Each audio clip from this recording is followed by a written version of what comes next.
want to get back to the fans, man. Show them how much I appreciate them, you know, being down with this weirdo movement, you know what I'm saying?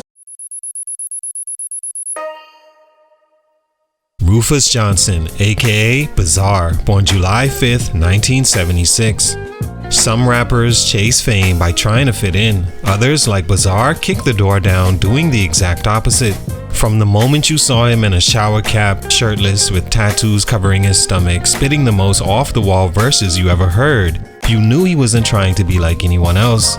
That's what made him stand out. And honestly, that's what made me immediately appreciate what he brought to D12. In a game where everyone was trying to be the hardest, flyest, or most lyrical, Bizarre brought something different. Dark humor, raw honesty, and a kind of fearless creativity most artists wouldn't dare touch. He was weird, yeah, but it was intentional. That was his lane, and when you're part of a group like D12, that kind of wild energy worked perfectly. With D12, Bizarre was a character, but not in a gimmicky way.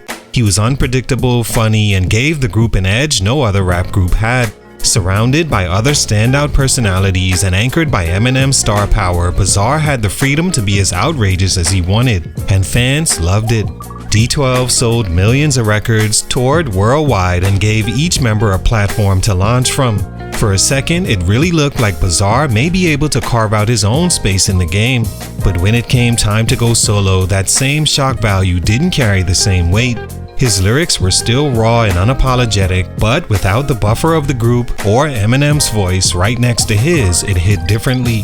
That style that once felt like a comic relief started feeling more like a one-note act. And in a fast-changing industry where audiences were growing tired of shock rap and moving toward melody and introspection, Bizarre's solo efforts started falling flat.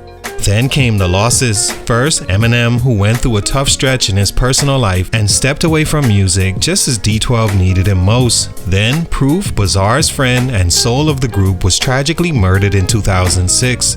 That broke the group's spirit, and with it, Bizarre lost one of the few people who truly kept him grounded. Today's feature is the story of a unique talent with a rare voice, funny, fearless, and completely original, who still couldn't escape the weight of timing, loss, and the shadow of a superstar. What happened? Let's talk about it. It's your boy JC, StuntedGrowthMusic. Get him. Take a minute to like, subscribe, and comment on who I should do next. Bizarre is a rapper from Detroit, Michigan, best known as one of the founding members of the hip-hop group D12. He came up during a time when Detroit's underground rap scene was bubbling with talent, and his eccentric personality made him hard to ignore. He met Proof early on, who introduced him to other future members of D12, including Eminem. Together, they built something rare, 6 MCs with unique styles, all battling for dominance on the same track. D12 gained national attention when Eminem blew up with their debut album Devil's Night going platinum and putting each member on the map. Bizarre stood out instantly for his over-the-top bars and unfiltered sense of humor. Outside the group, he released solo material, including his debut album Handicap Circus in 2005.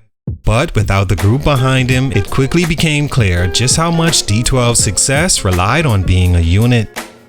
Stunt number 1, solo style that didn't translate. Bizarre's strength in D12 was his shock factor. You didn't listen to him for deep metaphors or storytelling. You listened because you didn't know what wild line was coming next, and his image helps drive that point home. He was entertainment, unpredictability, and comedic relief wrapped in one. But when he stepped out on his own, those same qualities became a weakness. Without the balance of other members to offset his outrageous verses, his solo work felt harder to digest. Albums like Handicap Circus had a few standout moments, but overall they leaned too far into the bizarre without enough direction. Tracks were packed with outlandish rhymes, crude humor, and awkward skits that didn't connect unless you were already a fan. The music didn't grow with the audience, and the audience didn't grow with him. At a time when even Eminem was getting criticized for pushing shock value too far, Bizarre's style felt even more extreme and less appealing. Another issue was the lack of evolution. While other artists were adapting to the changing sound of hip-hop, more soulful beats, melodic hooks, and emotionally driven lyrics, Bizarre stuck with what worked for him in 2001. But that era had passed, and what once felt edgy now just felt outdated. even his features and guest appearances didn't land the same. He was typecast before he ever got the chance to break out of it. It wasn't that he didn't have talent, it was that his talent worked best in a group setting, surrounded by structure. On his own, he had no filter and no framework. And when you build a solo career around shock, the shelf life is short unless you evolve. Bizarre never really did, and it made his solo efforts come and go without a lasting impact. Stunt number 2, the loss of Proof and the collapse of D12. One of the biggest blows to Bizarre's momentum and D12 as a whole was the tragic death of Proof in 2006. Proof wasn't just another member, he was the leader, the glue, and the one that kept the group focused. He was also Bizarre's close friend, both musically and personally. Losing him didn't just impact the group's chemistry, it broke the foundation they were standing on. After Proof passed, D12 was never the same. The group tried to carry on, but it was clear something essential was missing. Bizarre, who had already struggled to connect solo, now had to do it without his right-hand man. Proof was one of the few people who truly understood Bizarre's style and could help shape it in a way that made sense. Without him, Bizarre drifted even further into his own lane, unfiltered, unpolished, and unchecked. Proof's death also came at a time when Bizarre needed guidance the most. His solo career was just starting to form, and D12 was in a critical stage where each member had a shot to grow beyond the group, but instead of building on that, everything came to a stop. The emotional weight of losing a brother combined with the uncertainty of the group's future left Bizarre stuck, unsure of what direction to take. Fans moved on, the industry moved on, and while Bizarre continued to drop music and stay visible, he never again had the same spark. Without Proof, the creative energy behind D12 dimmed. Without D12 at full strength, Bizarre no longer had the platform that once made his madness work. His shows grew smaller, the music received less attention, and eventually his name faded further from the spotlight. It was a moment that shifted everything, and Bizarre, who thrived on the structure and support around him, was left trying to figure things out alone. And unfortunately, he never really did. Stunt number 3, Eminem's absence during a crucial period. Bizarre's career, just like D12's, was closely tied to Eminem. That connection was a blessing early on. Being linked to one of the biggest rappers in the world would give Bizarre a level of exposure most underground artists never dream of. But when Eminem started going through personal struggles around the mid-2000s, it had a ripple effect on everyone around him, especially D12. As Eminem stepped away from the spotlight to deal with depression, addiction, and the fallout from fame, the machine that once pushed the group, and by extension Bizarre, began to slow down.